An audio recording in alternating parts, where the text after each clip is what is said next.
Does a tax deed wipe out the mortgage? There is complexity between mortgages and tax deeds and who has superiority over this. I'm going to clear all of that up right now so you'll know exactly where you stand when buying tax deeds. Imagine a property being lost for delinquent property taxes, and not only did somebody buy it for the back taxes, but they wiped out the mortgage on top of that. I'm going to show you how that could happen in this particular video.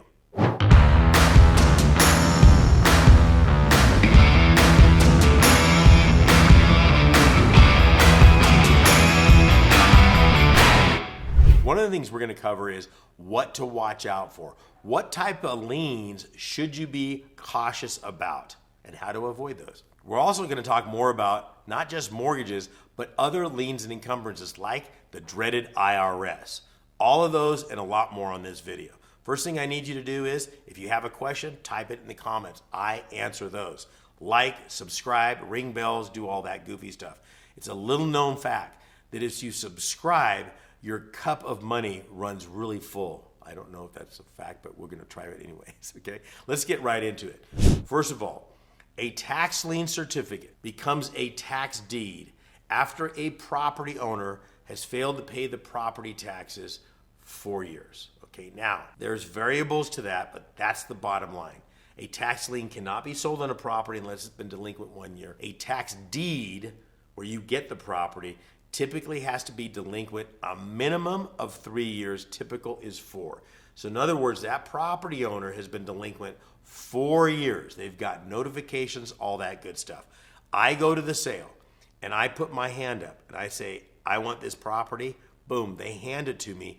And because I'm buying the taxes on this property to the county, I've literally taken over their position. So yes, I will wipe out all liens and encumbrances, including a mortgage, including a second, including the IRS.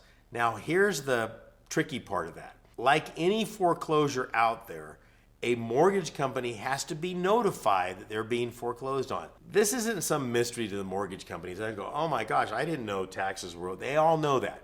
If you actually read through a mortgage, somewhere in the 55 pages of documents that you sign, it says very clearly, if you fail to pay the property taxes, jeopardizing the mortgage's position, they have the right to go in, satisfy your delinquent property taxes, and thus accelerating the mortgage, calling it due right then, and foreclosing the property. That's their protection. They know this. So this isn't something that you're sneaking up on the mortgage company. But make no mistake about it. There is no gray area. There is no ambiguity. I'm going to be very clear. When you buy a tax deed certificate at a sale, okay, you get the property and all liens and encumbrances are extinguished unless somebody hasn't been notified properly. So if there was a mortgage on the property and from whatever crazy reason out there, the county didn't notify that mortgage company that their position was in jeopardy, that mortgage would still be on that property. And as the buyer, you could be responsible for that. So one of the things that you're doing when you're looking at a tax deed sale is you're making sure that all of the liens and encumbrances on that property have been properly notified, whether that's Bank of America, Wells Fargo. The company's name, it doesn't. I don't care if somebody lent this person money and they haven't paid that money back and that's the only lien on the property. They have a right to be notified that the underlying security that they used to borrow that money to that person is in jeopardy. And so, well, how can a tax lien certificate jump in front of something? Don't they call it a first lien for a reason? Well, technically they are a first lien, but I want you to think of it this way. County controls the property, okay? They will not release clear title on a property till everything's been satisfied, including the taxes. So the way you've got to kind of look at tax deed certificates, or tax liens for that matter, there's always a lien on the property. You just don't see it until somebody doesn't pay it. When they don't pay it, it's in every single constitution, state statute in the United States that if they have to protect themselves on that, they jump to first. This ensures that the county is always going to be protected. I mean, think about this. Let's think about who really controls title on every single property in the United States. The answer to that question is the county. So the county is going to sit there and go, you guys can do whatever you want. At the end of the day, we're not going to issue clear title until we are paid. which goes to liens and encumbrances that you need to be careful on. The IRS is not a problem. You just need to make sure they've been notified. In every single instance, the IRS has 120 days to reply to any notification of foreclosure. Their only remedy would be to pay the taxes to protect their situation. They're probably not going to do this, but you need to know this.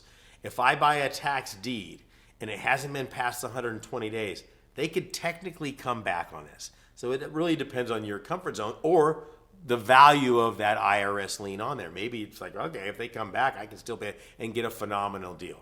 So you're kind of getting some tricky water. The other liens and encumbrances that aren't going to go away, and this will make a lot of sense, anything that's owed to the county. So think about this for a minute. Why the county controls the property? Why would the county eliminate a lien that's owed to them if they control the title? So they're going to say, yeah, it's going to go to sale, but we had to chop the weeds down. We had to demo the demolished property on there. We had to, whatever they want on that, this is what's on there. We're not going to clear title on this property till that's paid.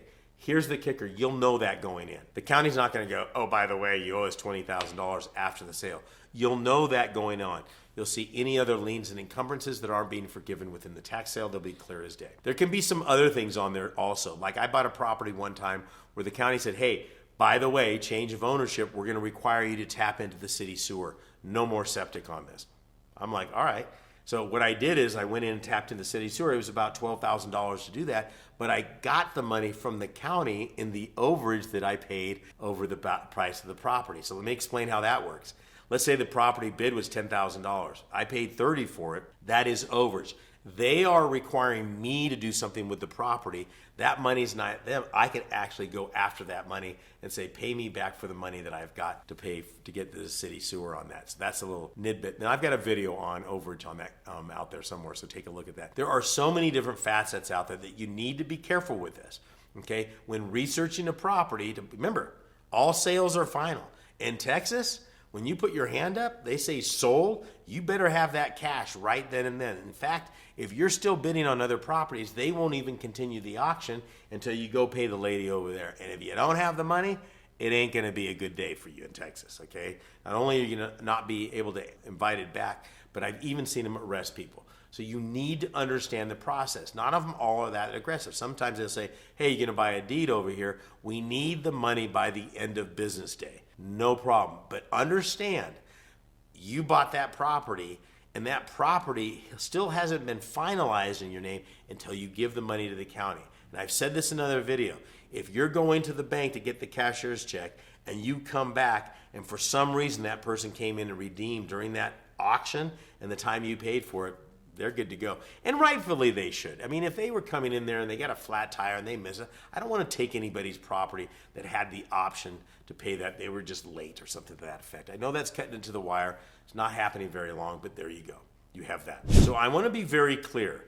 Although this is a foreclosure and the epicenter is the auction, okay, on that, this is not a bank foreclosure. This is a county foreclosure. Nothing survives a county foreclosure. In fact, you will go to sales mostly on the East Coast when you've got these really old properties with a couple hundred years of title on it, and the family goes, we got to clean this thing up. Maybe somebody died, so they'll take it to a tax deed sale because it's the cleanest way to uncloud the property on that. Okay, that's how pure this is. But I want to make it very clear, that's not going to happen on a bank foreclosure. Everything on a bank foreclosure goes with the property. The only way you can eliminate all liens and encumbrances is to go through a tax deed sale. Again, one of those gems out there that shows you how powerful this investment strategy is. And if you want to be the most powerful investor in tax liens and tax deeds out there, I've got some new training for you if you like. It's free to you. My compliments. It's super extensive. I'm super proud of that. Go to the link down below, higginsmethod.com, and I'll also throw in a book, The America's Best Kept Investment Secret. I just put that out there, and I'll give that as my gift to you. Good luck and God bless.